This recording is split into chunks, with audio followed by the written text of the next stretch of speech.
I always greet people by saying good afternoon, good morning, good evening, and so forth.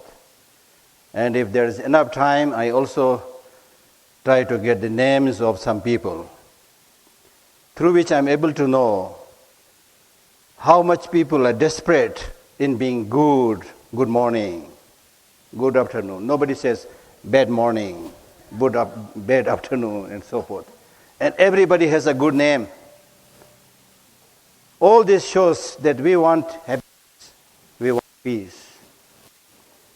So therefore, the first thing that I ask people is, do you want happiness? And I'm asking this question to you. Although I am unable to see you, but I would like to hear your voice.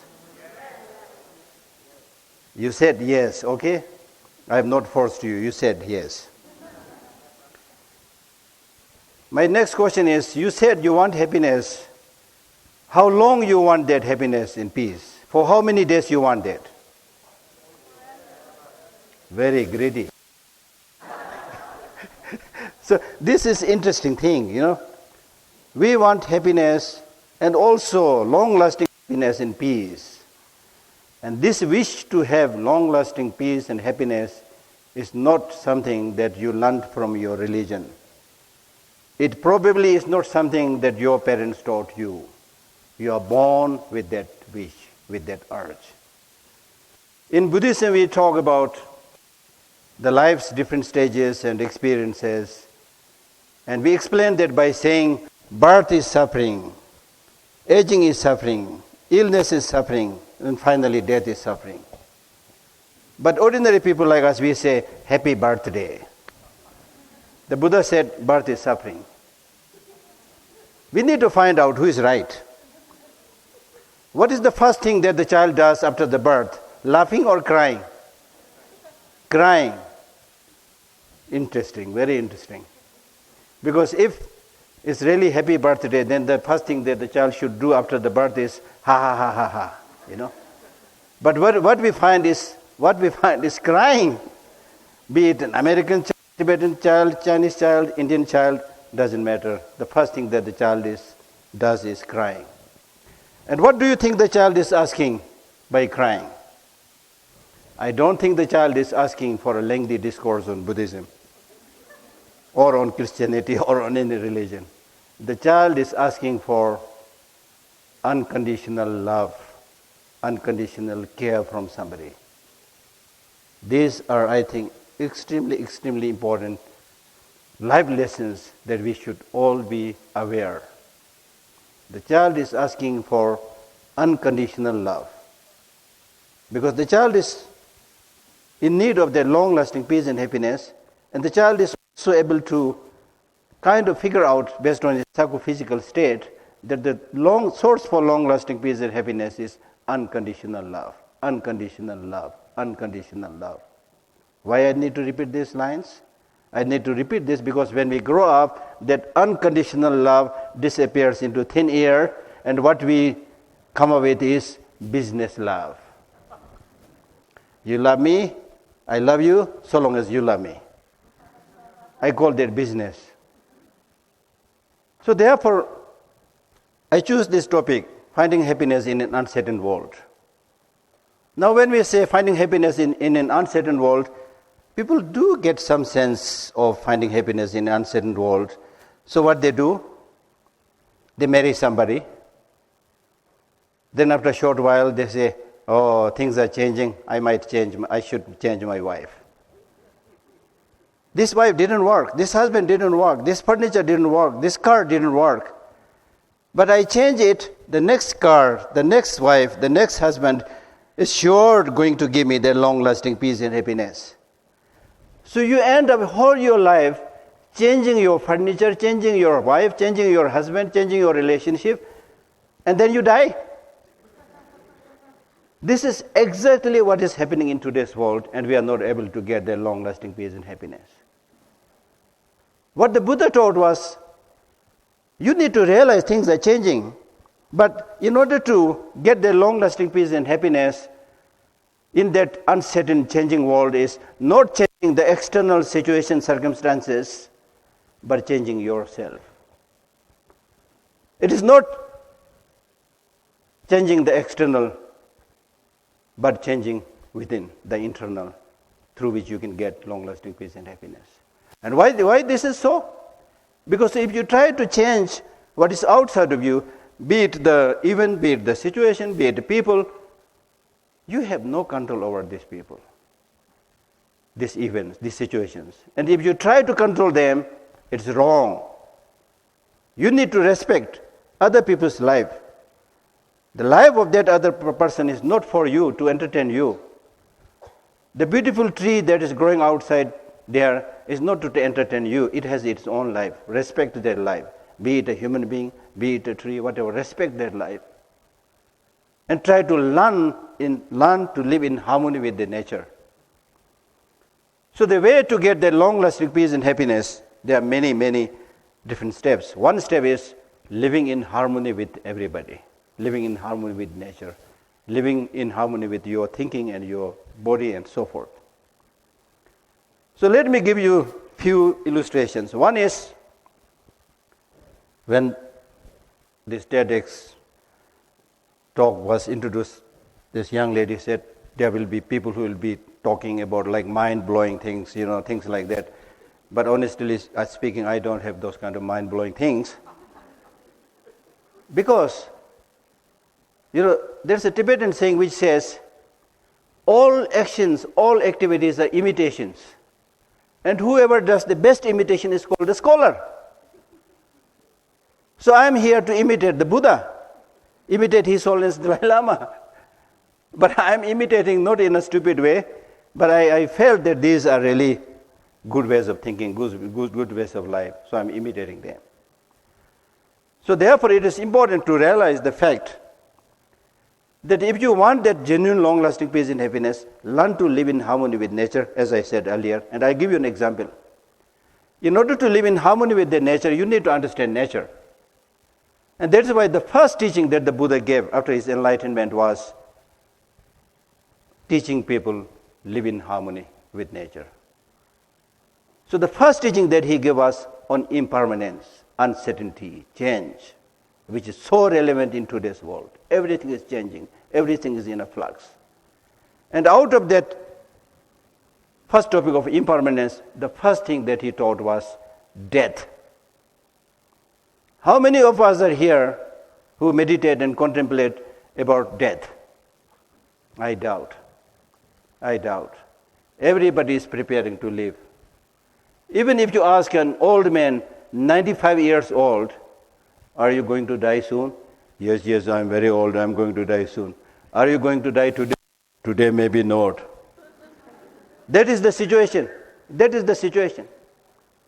Now why this teaching is important? This teaching is important if you are somebody who has this clear understanding that today may be my last life, last day. There will be quantum leap in changing your life. If you don't have that understanding, then there will be hatred, corruption, exploitation, resentment, lack of concern to other people's well-being, and so forth. If you understand that, your life will be completely transformed. I tell you a short story of an encounter of a mother with her child who was very sick. And the mother brought their child to the Buddha. And immediately the Buddha said, oh, this child is going to live only 1 year. And then the child started crying. And there was no way to really console him. So after several months, the child came back to the Buddha. And the Buddha said, what have you been doing during the last few months? Did you do anything that's harmful to other people? Did you kill anybody? Did you say any nasty thing to other people? Then the child said, I'm going to die soon. How can I do those things? That is the point. That's why one of the Buddhist teachers, like Shantideva, he says, you don't have to kill people, they will die. From that you can get a sense of how stupid we are. In that same way, we can say you don't have to bring suffering on others, they're already suffering. Now look at what we are doing in the world. Coming up with extremely accurate, sophisticated machines to kill and eliminate people. And people who are supervising that are called the great leaders who walk on the red carpet. It may be because of smallness of my mind, but I'm completely shocked. Completely shocked. How come that we have only few years to live together? I'll tell you another story, which is that's my kind of inspiration that I'm trying to give you. It's not coming from me; it's coming from great teachers. There's in one of the Buddhist mind training texts, there is a teaching which talks about 3 criminals who are caught and to be killed tonight. Let us say 10 p.m. So they have only few hours to live together. How they should behave towards each other? Exploitation, corruption, trying to bully each other, kill each other. If they do something like this, we will be shocked.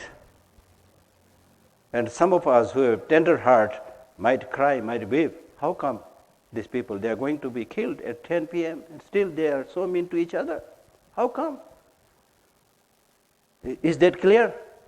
So what they should be doing within these few remaining hours is they should be praying together, consoling each other. And then the writer of this text, he says, we are no different from these 3 criminals. They have few hours to live, and we have how much? Even if I give you a big discount, we will live another 70 years, not more than that. Sorry, very sorry. Not more than 70 years. So within this 70 years, how should we be doing? And I've already told you see. But we don't think about these things. We don't think about these things. That's why we never get happiness. So that's why in the Buddhist teachings, it is repeatedly said, suffering is introduction to happiness.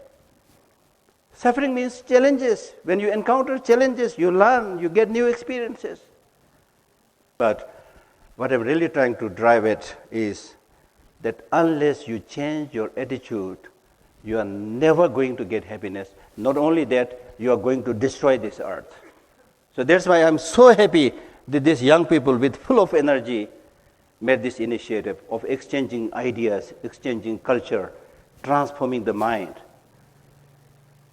Normally what we do is, as I already said, we try to get that happiness from outside. From house, from marriage, from cars, from this, from that. And we are so much after these material pursuits. Today, everybody is running. Walking is too slow. Train is too slow. Car is too slow. Flying still slow. I am shocked to learn this. All these vehicles are supposed to be facilities. All these technological products are supposed to be facilities. If these are facilities, then why do we have to run so much today?